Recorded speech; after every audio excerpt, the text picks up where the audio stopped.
समुद्र की गहराइयों में बसा था एक सुंदर सा गांव नीलपुर।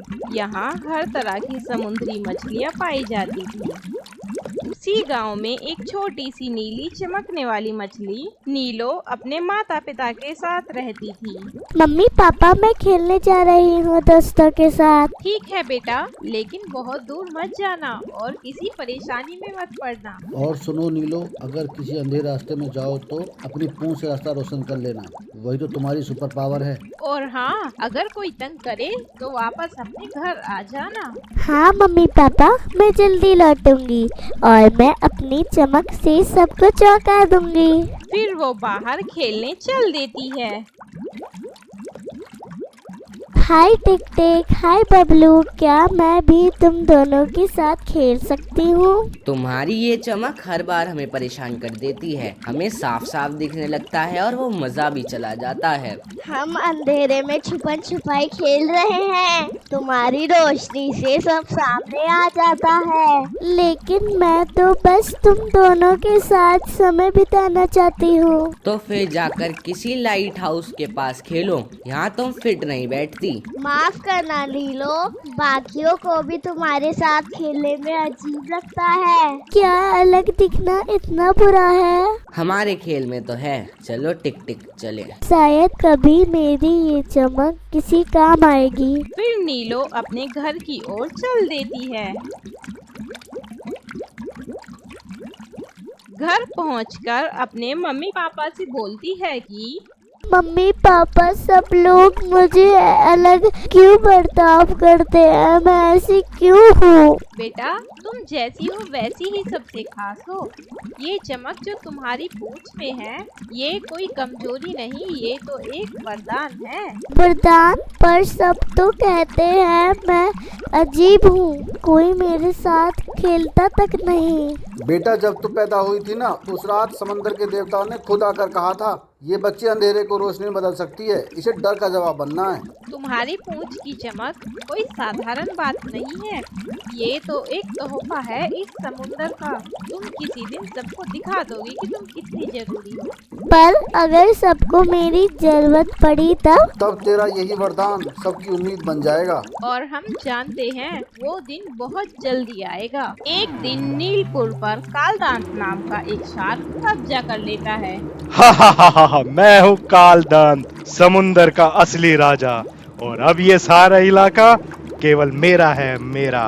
तुम सब मेरी प्रजा नहीं, मेरे गुलाम हो, और जो मेरी बात नहीं मानेगा उसे मेरी भूख का निवाला बनना पड़ेगा। क्या हुआ, सबकी जुबान पर ताला लग गया क्या? अभी तो शुरुआत है। अब हर दिन तुम में से मुझे कोई अपना खाना देगा। फिर हर रोज एक मछली को उसका भोजन बनने के लिए जाना पड़ता था। आज किसकी बारी है? चलो चलो जल्दी करो, वक्त बर्बाद मत करो, मुझे बहुत भूख लगी है। मैं चलती हूँ, शायद बाकियों की जान बच जाए। नहीं चिंकी, तू नहीं जाएगी, कुछ तो रास्ता होगा। कालदांत, दया कर, ये सिर्फ एक बच्ची है। हा, समुंदर मेरा है और यहाँ पर कोई दया नहीं चलती है। माँ पापा, मैं क्यों पैदा हुई? अगर मुझे ऐसे जाना था, मैं बहुत डरती हूँ। नहीं बेटा, तू कमजोर नहीं है, हम सब तेरे साथ हैं, हम कुछ ना कुछ करेंगे। काश हम भी कुछ कर पाते। अब बस करो, बहुत नाटक हो गया। हे चिंकी, चलो मेरे साथ, मेरी भूख बहुत बढ़ रही है। मम्मी पापा, मुझे बहुत डर लग रहा है। वो कालदांत बहुत डरावना है, रोज किसी न किसी को खा जाता है। अरे मेरी बच्ची, क्या हुआ? क्यों इतनी डरी हुई हो? वो शार्क बहुत बड़ा है, सबको पकड़ रहा है, सब डरते हैं और मैं भी। नीलू, हम यही हैं, तुम्हारे साथ हैं, जब तक हम हैं तुम्हें कुछ नहीं होगा। डर तो सबको लगता है बेटा, पर अपने डर को कहना ये सबसे अच्छी बात है। तुमने अच्छा किया जो हमें बता दिया।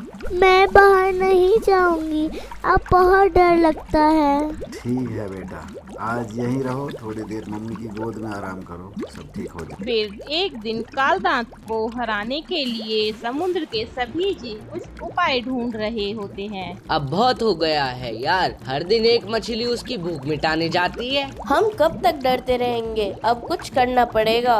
सुनो, अगर हम उसे ऐसी मछली खिला दे जिसमें जहर हो तो? तुम कहना क्या चाहती हो?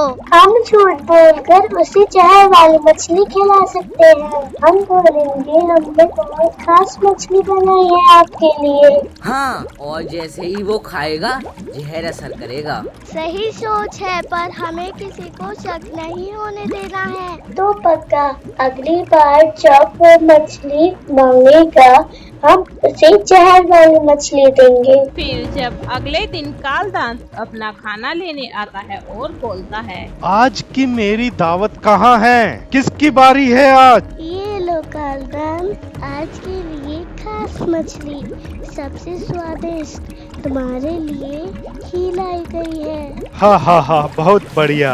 अब तो तुम बहुत समझदार हो गए हो। लेकिन आज मैं इसे यहाँ नहीं खाऊंगा।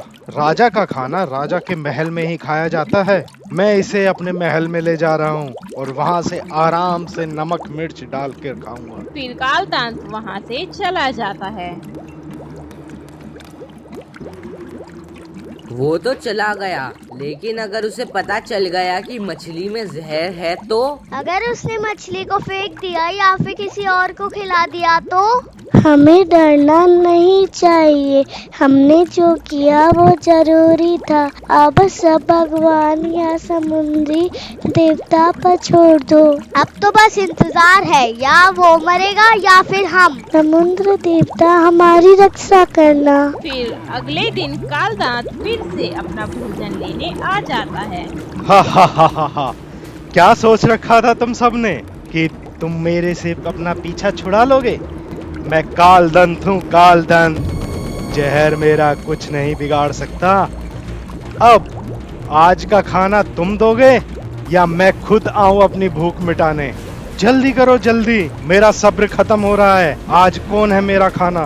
महाराज मैं हूँ आपका आज का भोजन। हा। अब तैयार हुआ आज का खाना, बिल्कुल ताजा और डर से भरा हुआ। यही स्वाद तो मुझे चाहिए। और फिर वो उस मछली को लेकर चला जाता है। अरे, लेकिन उसे तो हमने जहर वाली मछली दी थी ना, फिर उसे कुछ हुआ क्यों नहीं? कहीं हमारी योजना में कुछ कमी तो नहीं रह गई? कहीं ऐसा तो नहीं कि कालदांत को पहले से पता था या फिर उस पर जहर का असर ही नहीं होता? अगर जहर का भी असर नहीं हुआ तो अब हम क्या करेंगे? अब हमारे पास ज्यादा समय नहीं बचा, हमें कुछ बड़ा सोचना होगा। अब डरने से काम नहीं चलेगा। अगली बार वो आए उससे पहले हमें एक ठोस योजना बनानी होगी। हमें सागर दादा के पास जाना चाहिए, वही कुछ उपाय बता सकते हैं। हाँ, अगर किसी के पास अनुभव है तो वो सागर दादा ही है। बहुत समय से वो सब कुछ देख रहे हैं, शायद वो जानते हो कालदंत को हराने का कोई तरीका। फिर सभी जीव समुद्र दादा नाम के सी हॉर्स के पास जाते हैं। बच्चों, कालदान बहुत खतरनाक है। तुम सब बहादुर हो, लेकिन अभी छोटे हो, उससे लड़ने में खतरा है। तो हम क्या करें सागर दादा? यहाँ से बहुत दूर समुद्र में एक सुंदर गांव है, वहाँ ना कालदान है, ना कोई डर। वहाँ तुम सब आराम से रह सकते हो। क्या वो जगह वाकई इतनी अच्छी है?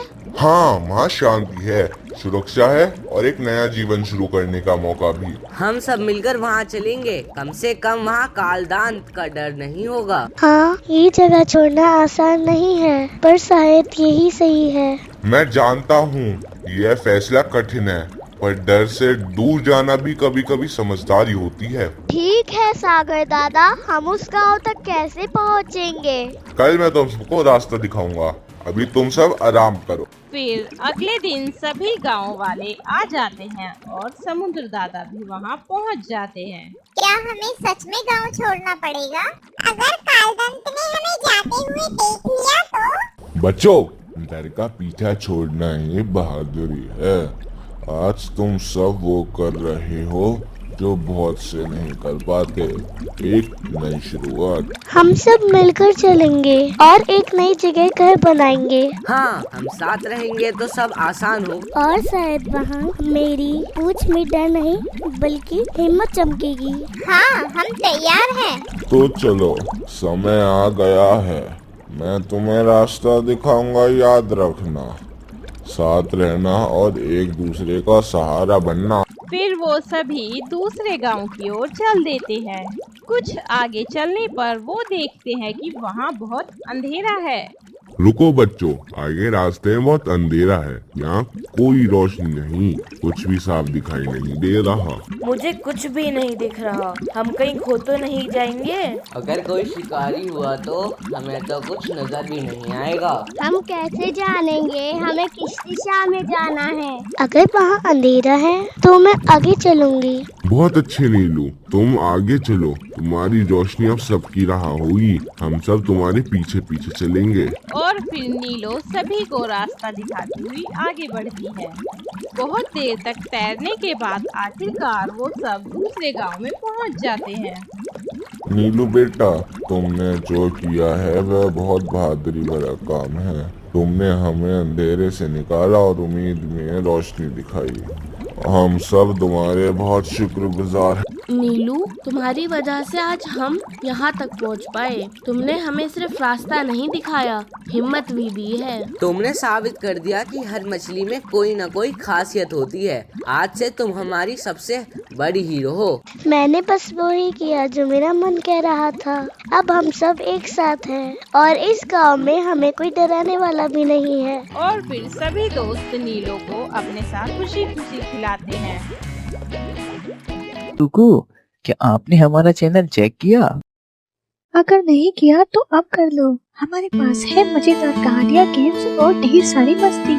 हमारे साथ जुड़े रहने के लिए जल्दी से नीचे दिए गए लाल बटन को दबाएं और हमारा चैनल सब्सक्राइब करना और बेल आइकन दबाना ना भूलें।